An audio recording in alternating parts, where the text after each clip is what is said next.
Hello, hello, hello. I'm sorry this has taken me so fucking long to make. Yeah, been hooning about all over the place, and then also re-racking all of my modules because new cases and back from gigging and all sorts of stuff. So it's taken me longer than I had hoped to get around to doing this, but I hope this is useful. If these don't make it into the manual, then I might just do another version of this video at some point that's maybe a bit more targeted for people who might want to buy one of these as opposed to for you guys.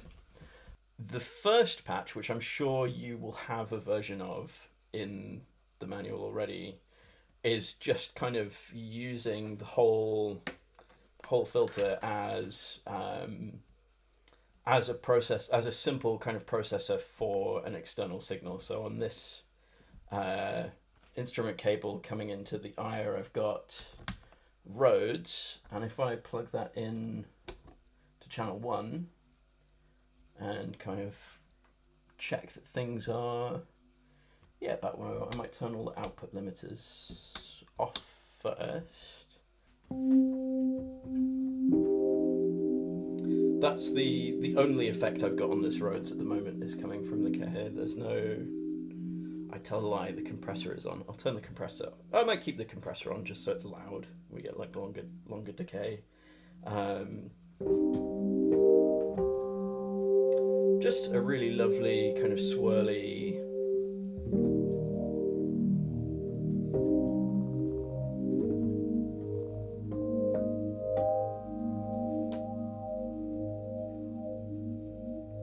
swirly treatment for an electric piano sound. Different flavours depending on how you've got the stereo engaged. You get more of a kind of situated spatial feel over on that side, and then that flavour ends up being a bit more kind of phasery. Different things available, different locations here. I quite like animate on for this kind of patch. Cables.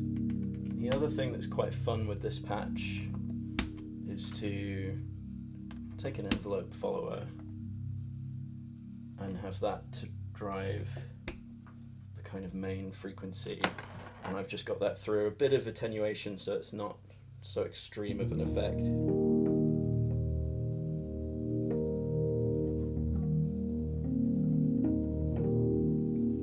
Just lovely. Really, really, really cool way to treat some complex audio sources.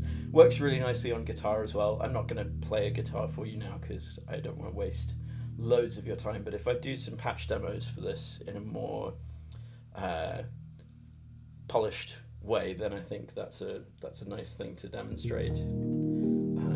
I've got a resonator guitar that sounds just absolutely lovely through this kind of exact patch. So again, just single input, bit of attenuated envelope following, and then dial in settings to taste. I've kind of got this in what I consider to be like a normal position. So we're in filter mode for each channel.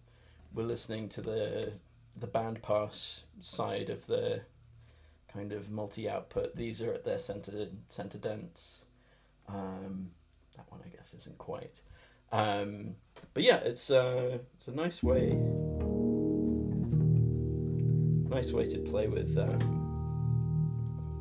sort of non-modular instrumentation. You can get into real kind of bit more resonance, kind of Murphy, Mugafugery territory. A modification to that patch, which might be a fun patching idea for people. Over here I have 4 patch cables from beyond the tiny case. Those are stepped random signals from the bottom 4 channels of an Oct expander, and it's quite fun getting steppy signals going into... Actually, let's do the volt per octave for those. And you could attenuate those if you were into that kind of thing, if you wanted a bit more control. These are just straight out of the bottom 4 kind of steppy channels of the Oct Expander.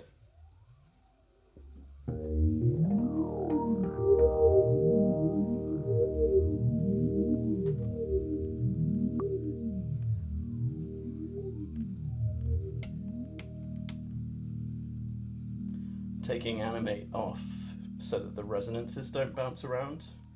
So that'll give us more of a sense of that steppiness. And I'm going to turn the speed up on my Oct because that's all the way down at the moment.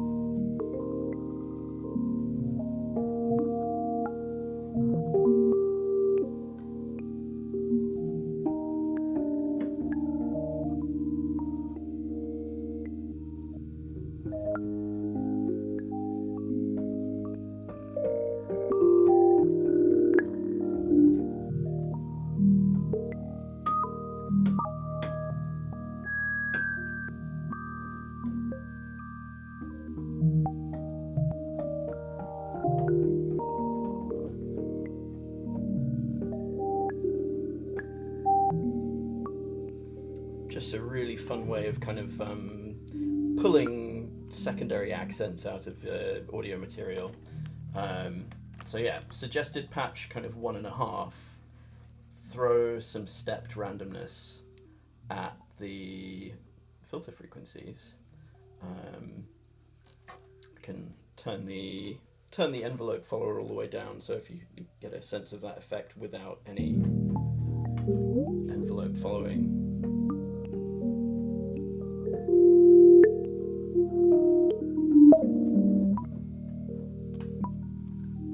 Give it some output limitation.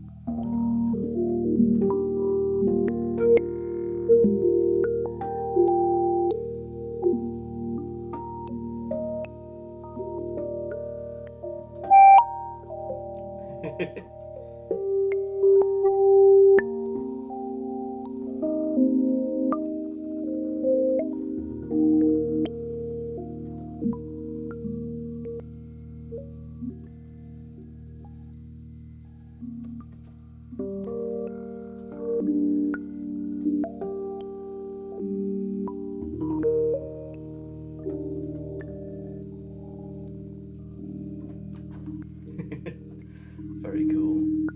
This patch uses one pair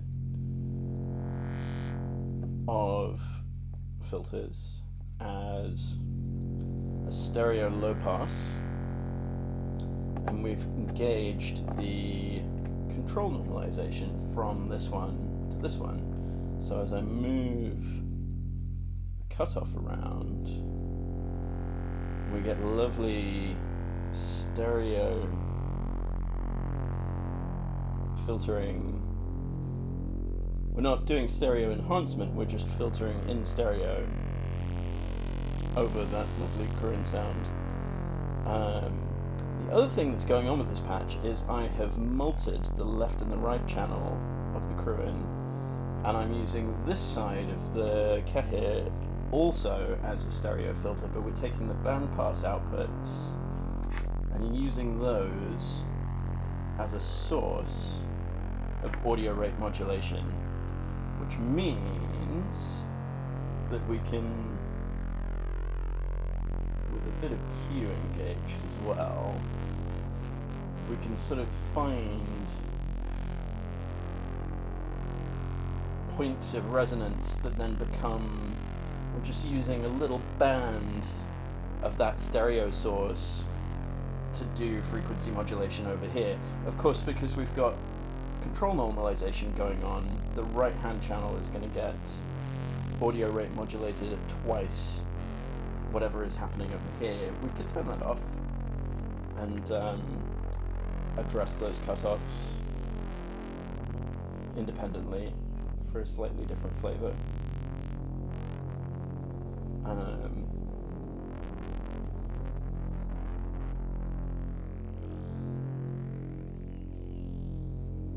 into that kind of syncy flavor of audio rate filter FM if this bandpass side is up in the higher registers. If we come lower, then you start ending up kind of picking out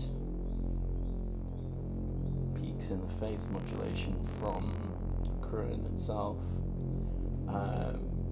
I quite like this with the normalization engaged. I think it's interesting.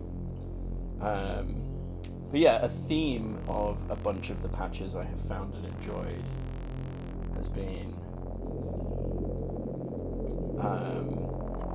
using the bandpass outputs in particular as a source of filter FM and cross-patching different channels. And this is, yeah, it's just...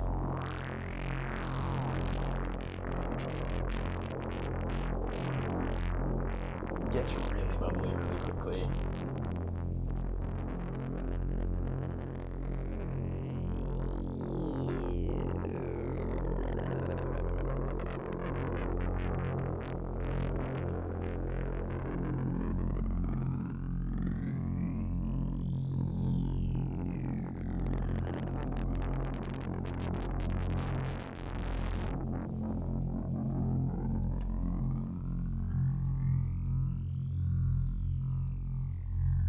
Yeah, I love this patch. It's... I mean, you could feed anything to it, but it loves the Crewin. I think the Crewin is an excellent suggested module pairing, especially if you like droney stuff. You can take this pairing in so many different directions, do so many different things with them.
Just a little stepped. Doing sequenced and stepped things to any given patch here is always good fun. We could do that just to the side that's extracting where our audio rate comes from, and that's quite fun.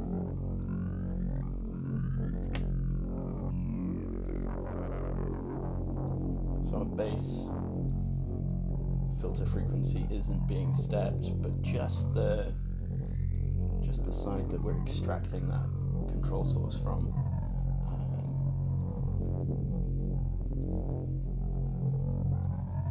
Yeah, get that on some subwoofers, and that's a night. So yeah, if you want to pause the video and try and understand this patch, I've kept the kind of solid coloured cables on the right channel. Well, I've taken it out of the left. Yeah, no, the right channel. Right channel, the solid ones going through the black malt. Left channel, stripy ones going through the white malt.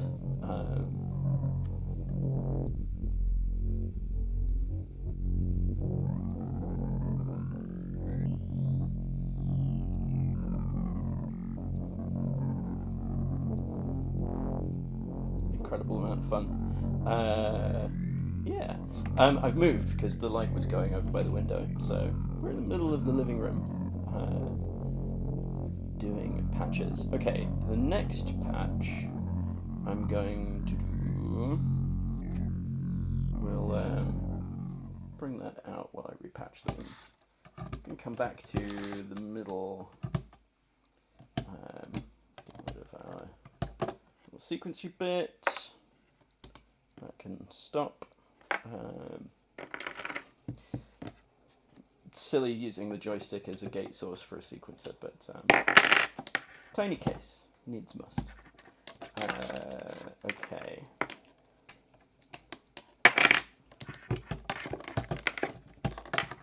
One day I will get myself a more proper video recording setup, and there'll be less clicky cable noise and so on. Okay, so the thing I'm about to build is one of my favorite patches I've come up with on this thing, and it's a sort of zero input mixer style patch with two feedback paths. So we will be feeding back frequency modulation information. Am I recording? Yes, that's good. We'll be feeding back frequency mod information again from the bandpass channels, just because I like how that sounds. So we'll go all the way across bandpass to FM input, and we'll put those at their center dents for now. Bring the Q all the way down for now. So we'll just go across and kind of knit the whole thing together, and then when we get to the end, we'll come back through and complete the loop. So we've kind of made an FM algorithm there with all four operators modulating one another. But then the other thing I'm going to do is take the low pass output and skip one and come over to the input, and I'll turn the input gains down for now because that's going to become an interesting performance control later on. So skipping one, coming over here, from here, skipping one, coming over here, and from here, skipping that one, and coming over here. Yeah, there. So it looks like a bit of a rat's nest. I've used the solid color cables for the control path feedback and the stripy ones for the audio path feedback. And yeah, that gets interesting because we've got amount controls over every point of feedback in that patch, because you can change the frequency mod amount on this attenuator, and you can change the amount of input signal that's influencing what the filter's doing. So I like, for what we're about to do, I like to be in resonator mode. And we will go through kind of one channel at a time, bringing the Q up until we get self-oscillation. Why is that not happening? I'm on the wrong channel. It's because I turned the headphones down. There we go. So bring that in, and we're going to find, I'm going to tune this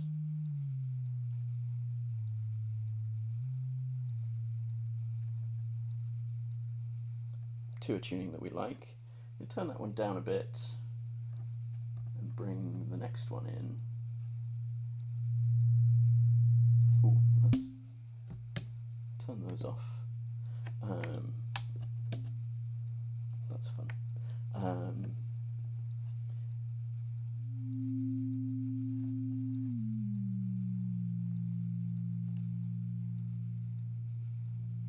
quite like tuning this to a chord, but it's also fun to just tune things in unison. Bring the next one in.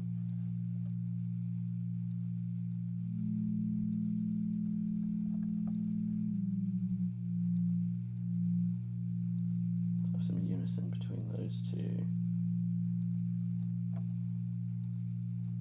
And the last one.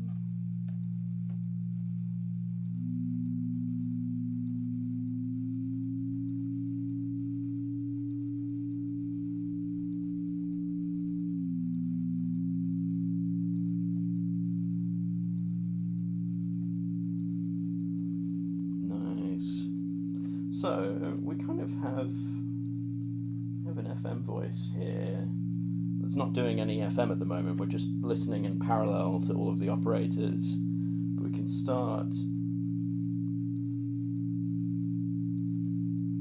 introducing FM amount using these.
Kind of amazing to me, even though you can get into sort of quite chaotic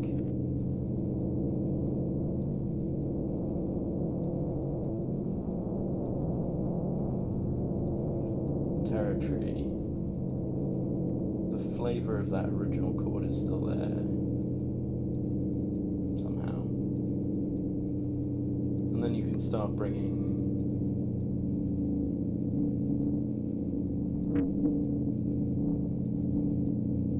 feedback in on the audio path.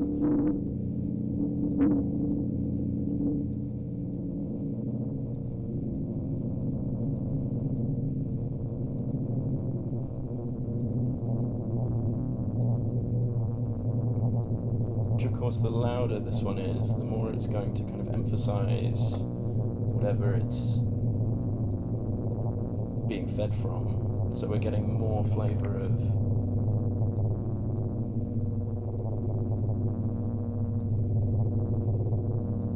that filter.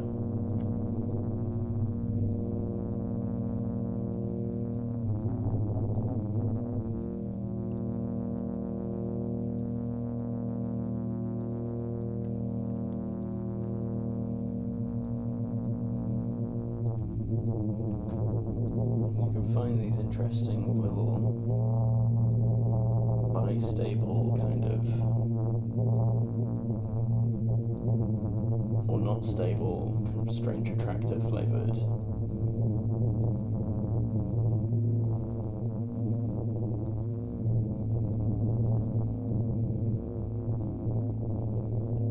areas.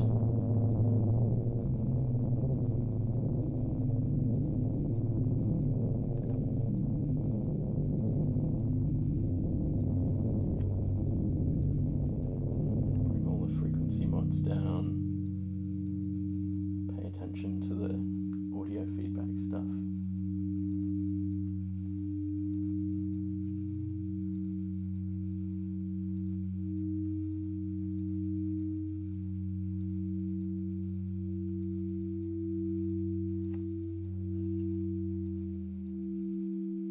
Limiter circuit's doing some work.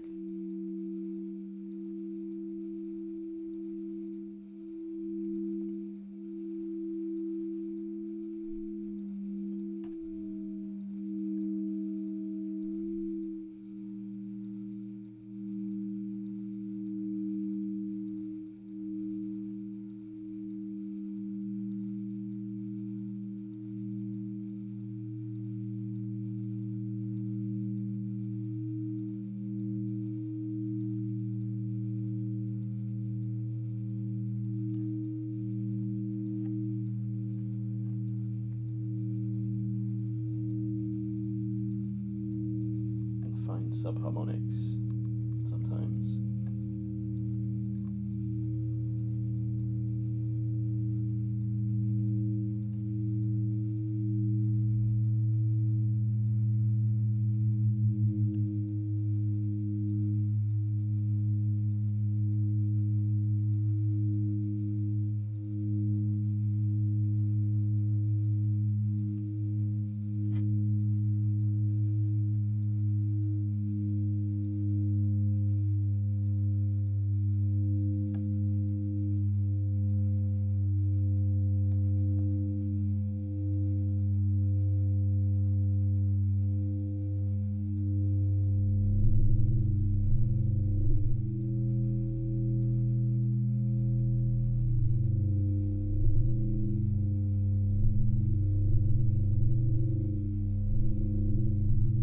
This is a patch I think very much rewards deep listening, meditative patching, and subwoofer ownership.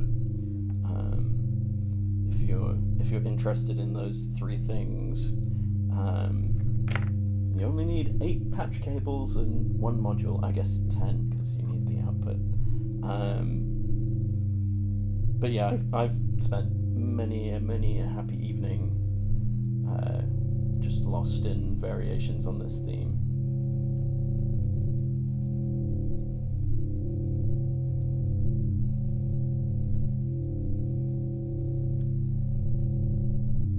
And of course you can make it kind of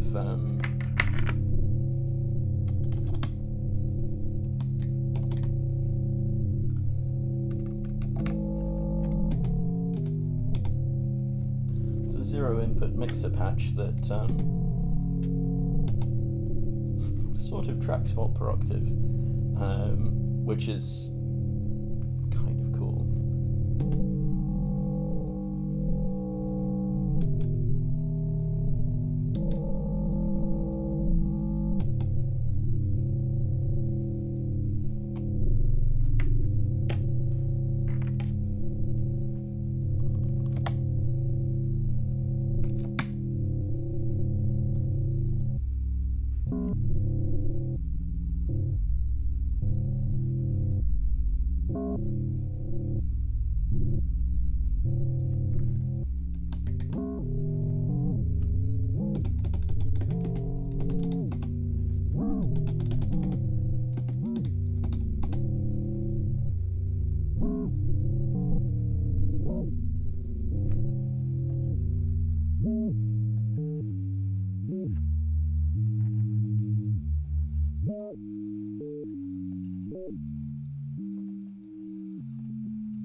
Rat's Nest.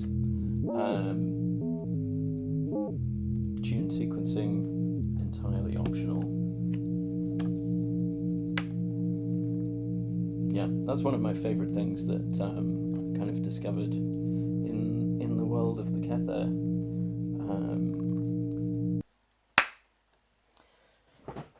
Okay, tuned resonator patch. One of the things that I love doing in Ableton is grabbing bits of field recordings like this.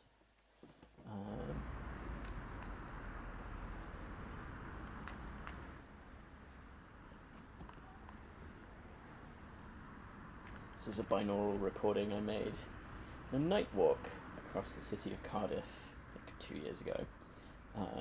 So there's lots of stereo information. It's quite subtle, like people talking outside pubs and cars whooshing by, like very, very ambient kind of recording.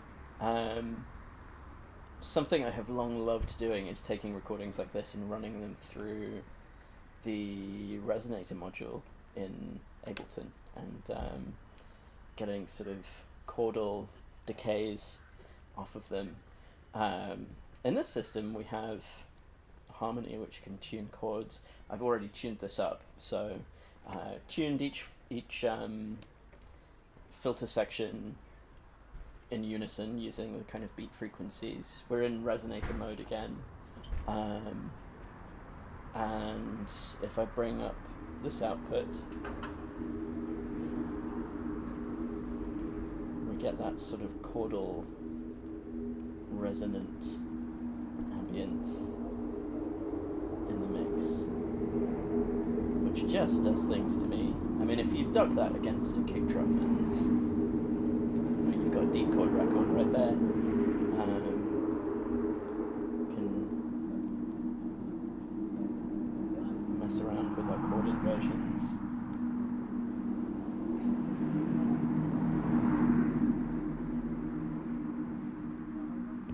Actually, we could take the envelope follower and have it push the chord inversions around.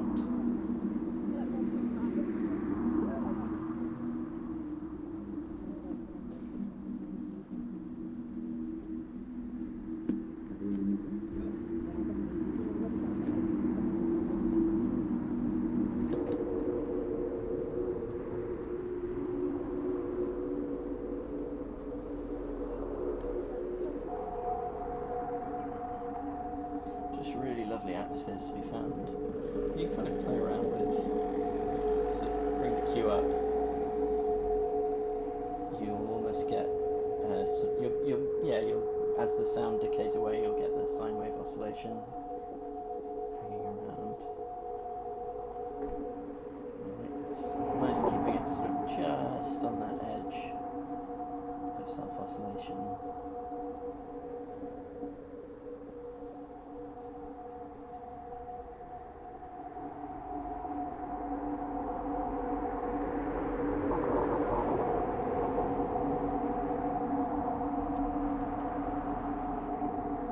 This little mixer section in the middle is a dry wet, so we can hear a bit of the dry signal coming through.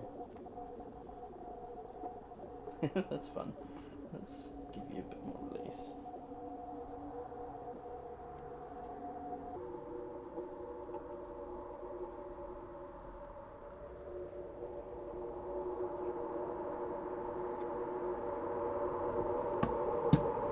Or we can just play that manually.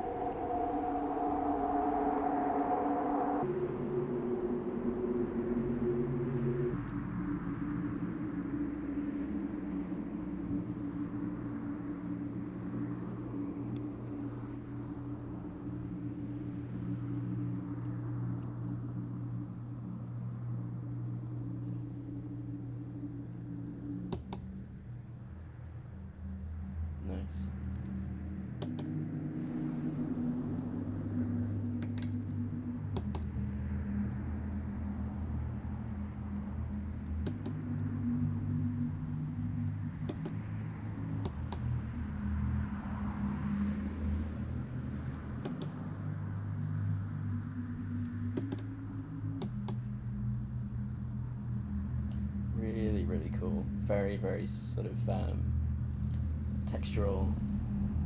Amazing atmospheres available.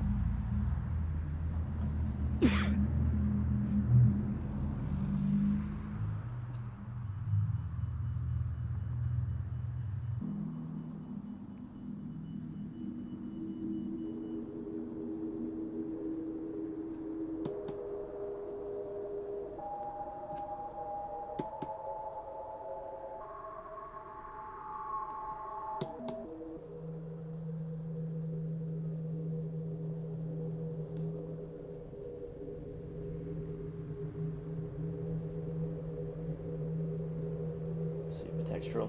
So key parts of this patch, I guess, are we've got the harmonic doing the tuning. If you wanted just a static chord, you wouldn't need that. You could just tune it to a chord that you like. We've got one signal coming in, so we're summing the 2 stereo channels of the field recording and resonating all of the information that's there. You could split it across the 2 halves. Split the chord, but that ends up feeling a bit like the loudnesses are a bit out of balance between the two ears. You can do it without stereo enhancement too if you want things to feel a bit simpler.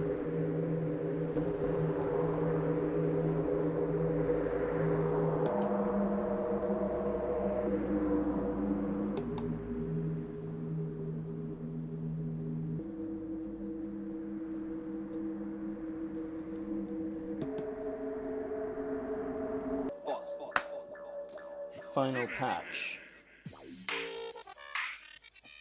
Joystick powered DJ filter. That's kind of a neutral position. So there's sort of 2 sides to this patch. There's a control side,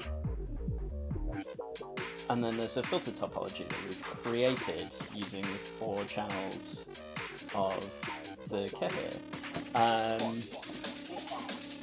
So I've got a stereo signal, silly bass music coming in to my case through the slide in, and I've taken the left channel into the leftmost channel here, and that is working as a high pass, and I've kind of calibrated the cutoff where it doesn't audibly cut off any bass with that cutoff control in its central position.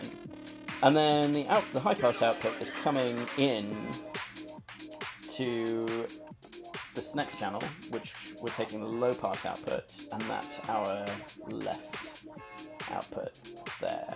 So it's in from an audio source, left channel, high pass out through this channel, low pass out, and then I've tuned the cutoffs here so that I'm not hearing in my audible range any attenuation with this control in the center. And then the right hand channel is the same thing. We're coming in from the right channel bar input here, high pass into low pass, tuned so that it sounds about right. And then we have basically just created a tilt filter where if we go that way, we're getting high frequency attenuation. If we go this way, in low frequency attenuation. And there's a reason DJ mixes have them that sound fucking incredible.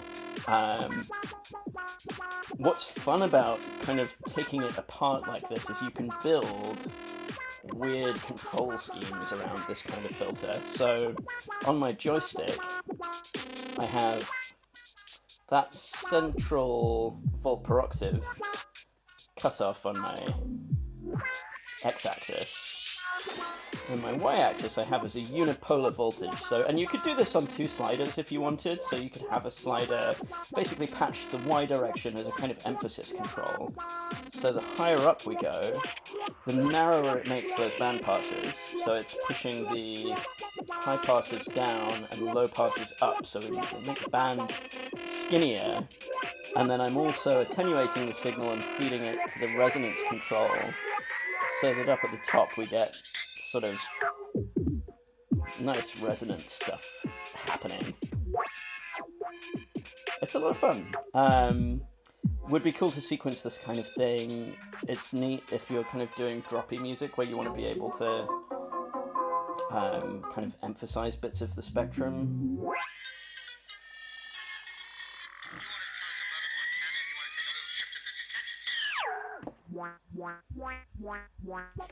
Anticlimactic drop. Yeah, let's maybe stick some limiters on and make it louder.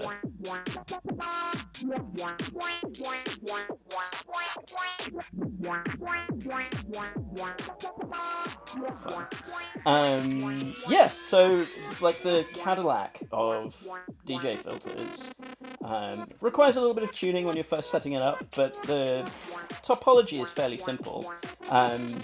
Maybe I'll remove the control scheme, like CV, side of the patch, just so that it's a bit more apparent what's going on. So we've got pairs of controls here over cutoff and resonance on both of the channels. If I take those away, it's a bit more obvious what we've got going on. We've got a sort of left channel happening, and then right channel happening. High pass, low pass, high pass, low pass. Still got the joystick on the main cutoff.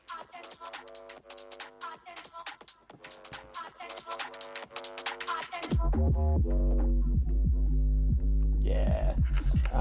And then, yeah, a little bit of attenuation for that cutoff CV, because you don't want the cutoff to get too crazy. But yeah, if we put that back in, get that nice kind of narrowing of the band as we go up. Really kind of emphasizes the musical material.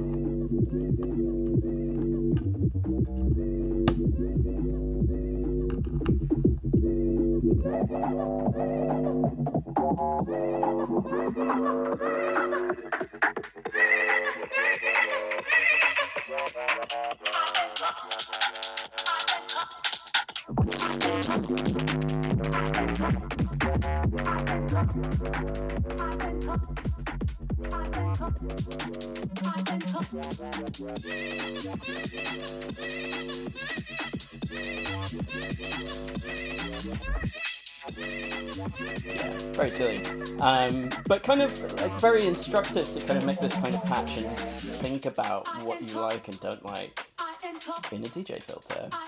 Build your perfect DJ filter. Maybe you like more resonance.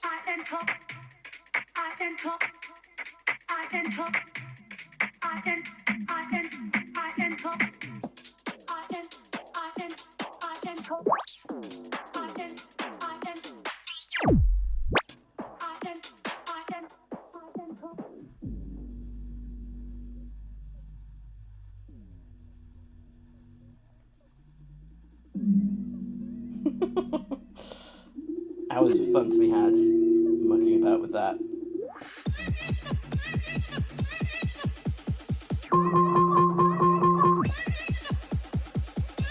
Too much resonance.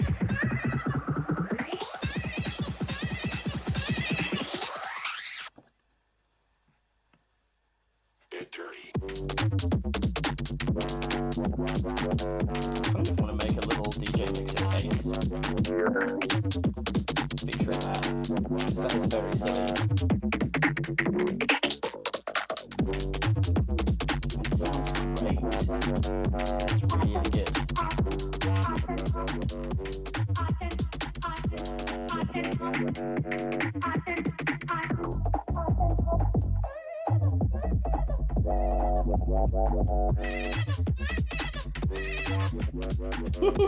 Okay,